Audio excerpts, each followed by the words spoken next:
ปูรุสเป็นภาษายาคุส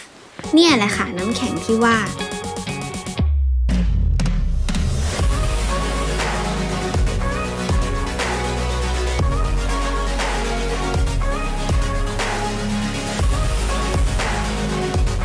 และนี่ก็คือ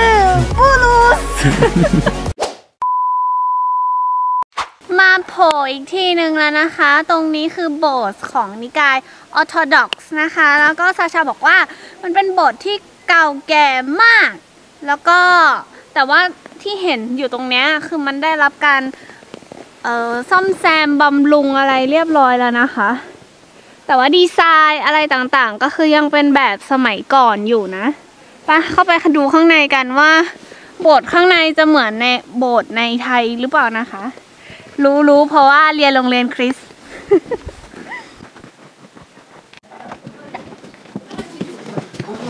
โบสถ์ที่นี่ไม่เหมือนที่ไทยเลยอ่ะไม่เหมือนในหนังด้วยอ่ะโบสถ์ที่ไทยมันจะมีเก้าอี้ให้นั่งมีเวทีอะไรอย่างนี้ใช่ไหมแต่ว่าที่นี่ไม่มีอ่ะก็คือจริงๆแล้วที่นี่ที่มันไม่เหมือนโบสถ์ที่ไทยนะครับไม่มีของอะไรเลยเพราะว่า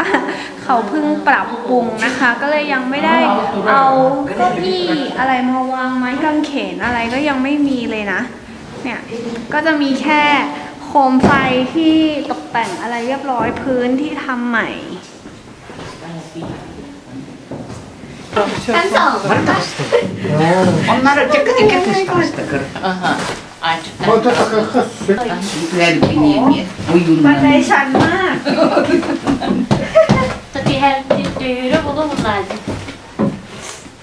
้นเลยโอเคขึ้นคิดว่าชั้นสองตรงนี้มันน่าจะเป็นทางขึ้นไปตีระฆังได้ยินเสียงระฆังไหม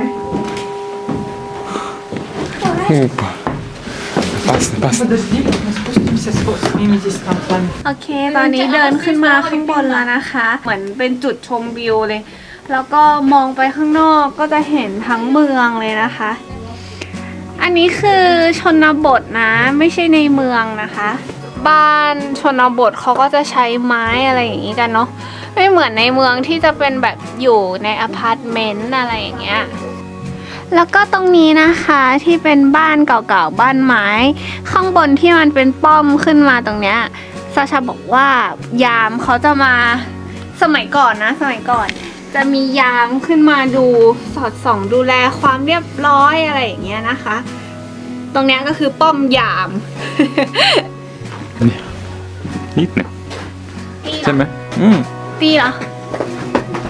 นิดหนึ่งเหรอเบาๆพอเบาๆเดี๋ยวเสียงดังรบกวนคนอื่นปะลงไปดีกว่าทางลงอ่ะชันมากบันไดชันมากลงยังไงก่อนโหระวังนะ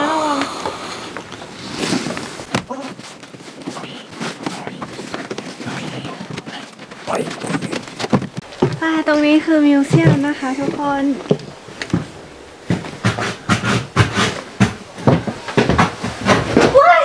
写真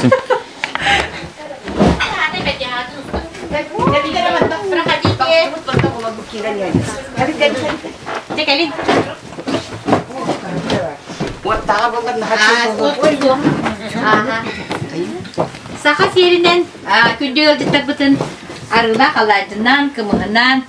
ayah tuh kayak abu cai belajar anda berbeci timbari 네. 되게 전통的제 개니 크무스 알았지? 오늘 크무스지. 제가 팬케이크 야쿠트. 길래라. 자, 기. นี่ก็เป็นครั้งแรกเลยนะคะที่หลุยได้ชิมโคมุสมันเป็นนมวัวที่เอาไปหมักแล้วก็ใส่น้ำตาลบางที่ก็ใส่ยีสต์ด้วยรสชาติคล้ายๆข้าวหมากบ้านเราเลยเป็นรสชาติเหล้าๆเปรี้ยวๆคนที่ชอบกินข้าวหมากก็น่าจะชอบโคมุสเหมือนกัน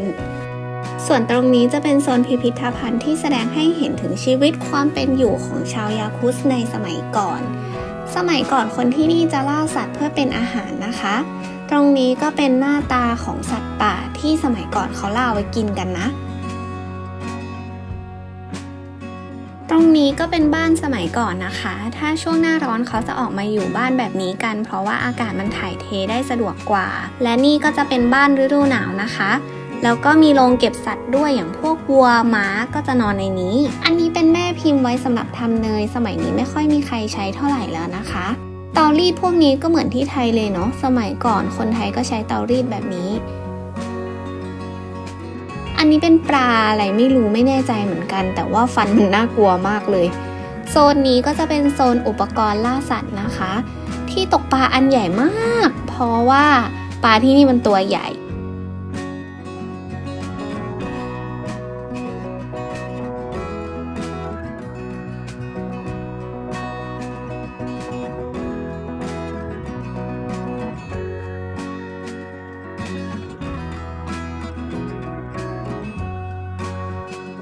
อันนี้น่าสนใจมากเชือกพวกนี้ทำมาจากลำไส้ของวัวมันมีความเหนียวแล้วก็แข็งแรงมากเป็นภูมิปัญญาชาวบ้านนะคะตอนนี้เราก็ถึงบ้านญาติซาชาแล้วนะคะแล้วก็คนที่เนี่ยถ้ามาถึงบ้านแล้วก็ต้องล้างมือก่อน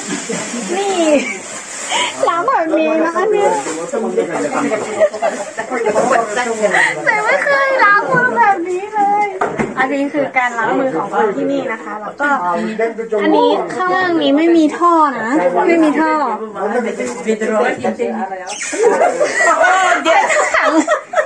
ถังรองน้ำแล้วก็ไปเอาไปทิ้ง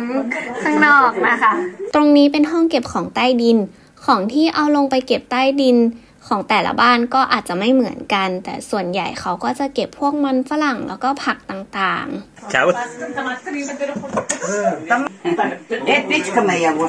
อันนี้คือฮีเตอร์นะฮีเตอร์ของบ้านชนบทก็จะเป็นแบบนี้ใส่ไม้เข้าไปในนี้นี่ข้างบนทำอะไรก็วันนี้ก็มีแล้ววันนี้ฮีเตอร์เดี๋ยวนี้ฮีเตอร์เดี๋ยวนี้อันนี้ไม่ใช่แล้วฮีเตอร์แบบนี้เหมือนในเมืองนะคะในเมืองก็ใช้ฮีเตอร์แบบนี้เหมือนกันคนน่ะอยากประดันยังไงคลิปที่แล้วที่บอกว่าเขาไว้ทำซาวครีมทำวิปครีมกันนะคะนี่เขาทำกันแบบนี้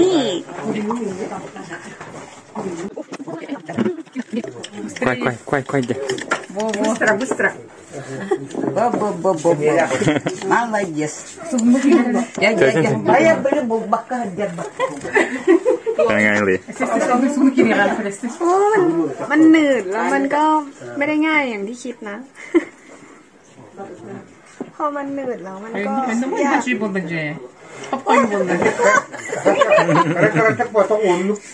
ถึงเวลามื้อเย็นแล้วนะคะขอเติมพลังกันสักหน่อยก่อนที่จะออกไปฟาร์มกันตรงนี้ไม่ได้ถ่ายมาให้ดูแบบละเอียดนะคะขอความ private นิดนึงนะก็ก่อนที่เราจะไปข้างนอกไปฟาร์มนะคะเราก็ต้องเตรียมตัวก่อนก็คือญาติซาชาเห็นว่าหลุยใส่ถุงเท้าบางมากเขาก็เลยให้ถุงเท้ามาใส่อีกชั้นหนึ่งตอนนี้เหมือนตอนนี้เท้าอ้วนมากแต่ว่าก็ต้องใส่นะไม่งั้นมันหนาวเกินอันนี้ก็คือฮีทเทคนะคะ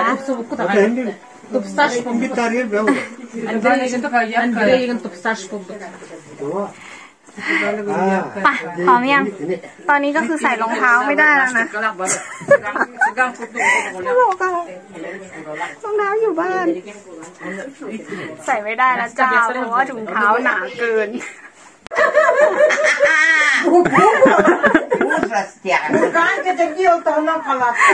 เขาไม่ให้ใส่หมวกตัวเองนะคะเขาบอกว่าข้างในนั้นมันเหม็นมากเขาก็เลยให้เอาหมวกของเขามาใส่ให้กับผ้ามันคอและนี่ก็คือชุดไปฟาร์มของเรานะคะญาติซาชาไม่ให้ใส่ชุดที่เราใส่มานะเพราะว่าเขาบอกว่าข้างในมันเป็นขี้วัวขี้ม้ามันเหม็นเดี๋ยวกลิ่นจะแบบติดเสื้อเขาก็เลยเอาเตรียมชุดมาให้ใส่แล้วก็รองเท้าด้วยไปกันเลยแดดจะหมดแล้ว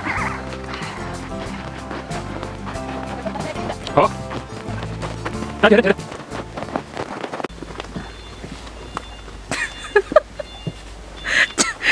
ินเหมือนกันทุกที่หรือเปล่า ที่ไทยก็กินนี้เลย Cika, beliin bu mana? Basta kirim mah, bu mana? ดูกินคือแบบ โอ้ my god อะ Gamno birayu. ชีเหรอหรือว่าอึ หนูว่าชิหนู คือข้างในเป็นโอ้โห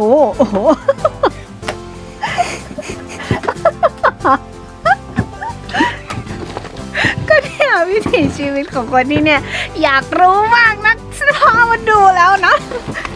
แม่ โอ้ยกินไม่ไหวอะมีแมสไหมไปซาชาเข้าไปก่อนเลย ก็เลยไป ก่อนเลย ไปแม่ก็ไปแล้ว Bu mana işte kirim mah. มีน้ำวัวด้วย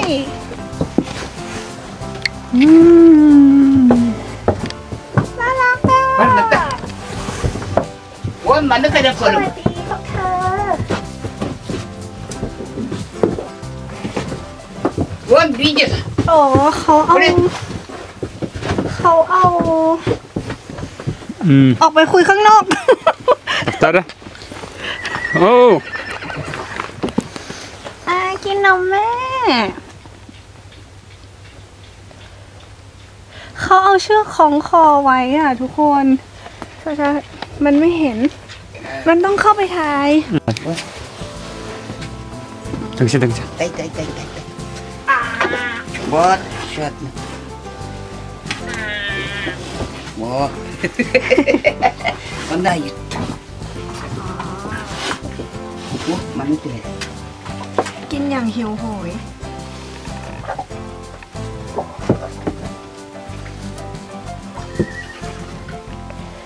อันนี้ก็เช็ดทำความสะอาดเต้านมก่อนนะคะ ก่อนที่จะทำการบีบนมนะ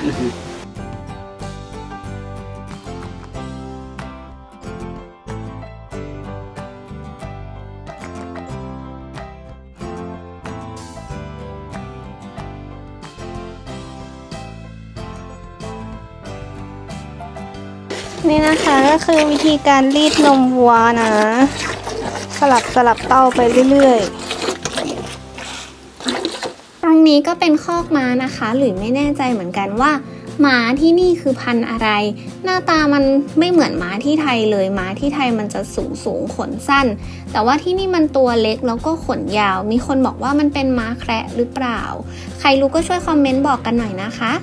ส่วนหญ้านี้เป็นหญ้าที่เก็บเกี่ยวตอนช่วงหน้าร้อนเขาจะเก็บตุนไว้ใช้เป็นอาหารม้าประมาณเกือบ1 ปีเลย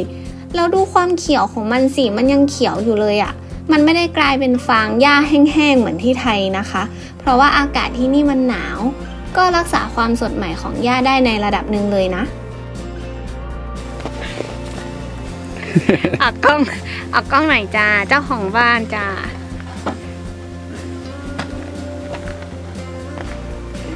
ก็เนี่ยแหละนะเขาก็จะทำมีทั้งวัวมีทั้งม้า Product ทุกอย่างที่มาจากวัวจากม้าเขาก็เก็บไว้กินเองบ้างแล้วก็เอาไปขายบ้างใช่ไหมถ้าอยู่ไม่มาใช่有的ไม่รู้ว่าไอ้วิปครีมที่เรากินไปเมื่อกี้นี้คือนมวัวนี้หรือเปล่าใช่ปะ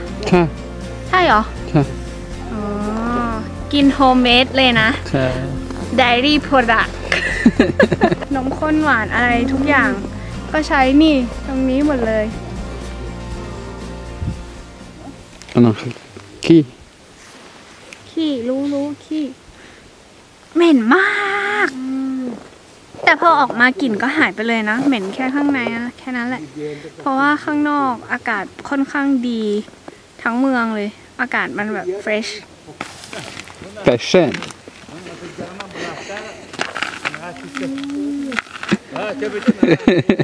อยากจะบอกว่าวันนี้ที่ไม่ได้แต่งหน้าเพราะว่ามัวแต่เล่นโทรศัพท์แล้วก็ไม่ได้ดูเวลาแล้วพอถึงเวลาซาชาเดินเข้ามาในห้องถามว่าไปพร้อมหรือยัง ก็เลยต้องเด้งตัวขึ้นมาแล้วก็ ไปพร้อมแล้วคือไม่ได้แต่งหน้าเลยหน้าสดเลยนะคะวันนี้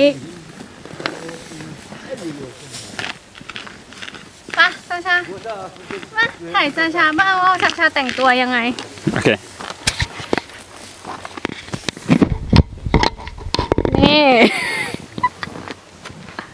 อันนี้ก็เป็นชุดที่เรามาใส่ที่นี่เหมือนกันนะคะแฟชั่นของซาชาก็คือมิกกี้มิกกี้ติดตามเสื้อด้วยเดี๋ยวมันไม่โฟกัสแป๊บนึงนี่มีอีกพี่ก็ขี้หรือเปล่ามีอีกก็ขี้ทั้งตัวเสื้อซาชาขี้หรือเปล่าขี้นี่ก็ขี้แฟชั่นขี้ก็ให้เพื่อนๆมาดูแค่นี้แหละนะคะว่าวิถีชีวิตคนนอกเมืองเขาเลี้ยงวัวเลี้ยงหมากันเนาะก็เป็นประมาณนี้นะคะวิถีชีวิตของเขาของกินอะไรที่มาจากวัวจากม้าก็คือเป็นของบ้านตัวเองหมดเลยแล้วก็มีขายบ้างอะไรบ้างเนาะอีกอย่างหนึ่งที่มาก็คือมาหาญาติซาชาด้วยวันนี้ก็มีญาติมาหลายคนนะคะก็ไม่ได้แค่จะพามาดูวัวดูม้าอะไรหรอกคุณแม่ซาชาก็มาด้วยเขาก็อยากมาเจอญาติอะไรอย่างเงี้ยเนาะไปเดี๋ยวเราเข้าไปข้างในกัน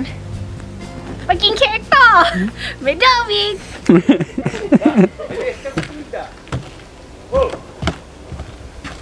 มาดิ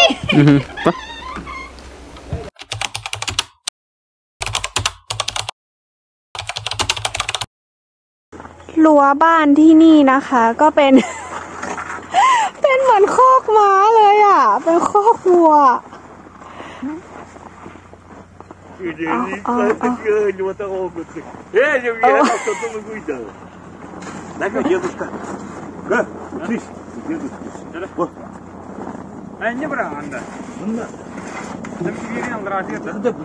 นี่เจ้าของบ้านนะคะกั้นรั้วบ้านอย่างทะมัดทะแมงซาชาจิ้นไร